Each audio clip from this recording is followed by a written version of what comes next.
Well, looks like Jim Crow Joe Biden wants to go to sleep forever. That's going to leave chlamydia harassment in charge, right? Before we get into all of that, I've got to show you a bit more of President Joe Biden.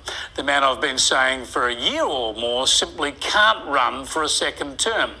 He stopped off in Vietnam on the way home from the G20 and he held a major press conference in Hanoi. It didn't go well, not even by Joe Biden's standards. Just try to get your head around this anecdote. My brother loves having, there's famous lines from movies that he always quotes, and one of them is there's a movie about John Wayne. He's an Indian scout, and they're trying to get I think it was the Apache, one of the great tribes of America, back on the reservation. And he's standing with the Union, so they're all on their horses and their saddles, and there's 3 or 4 Indians in headdresses, and the Union soldiers. And the Union soldiers basically saying to the Indians, "Come with me, we'll take care of you, everything will be good." And the Indian looks at John Wayne and points to the Union soldier and says, "He's a lion, dog-faced pony soldier." Well, there's a lot of lion, dog-faced pony soldiers out there about global warming, but not anymore. All of a sudden, they're all realizing it's a problem, and there's nothing like seeing the light. Really? Really? That's just terrible, isn't it? But have a look at his next bit. He seems to say the quiet bit out loud. The president actually tells us what he'd rather be doing. If you don't have a game plan, he may have a game plan.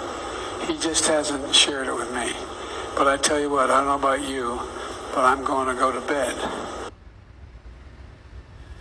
Okay, so that's pretty amusing, isn't it? Old Joe always wants to get off to bed. But think about the more serious side of this. What this is doing to America's diplomacy, for instance.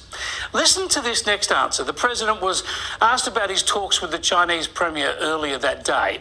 And in his answer, Joe Biden seems to check himself for using the term third world. Then he can't think of a more appropriate term. Then he tries the phrase Southern Hemisphere. Remember, he's reflecting on talks in India with China and he's speaking in Vietnam. And he's on about the Southern Hemisphere? But then listen to his own press secretary calling an end to the media conference.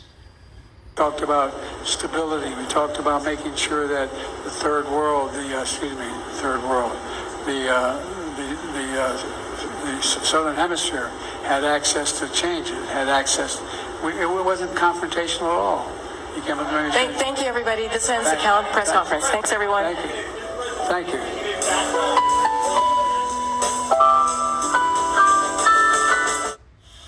Wow. Normally the press secretary is calling an end to a press conference to shut up the journos. It seems her job now is to silence someone else.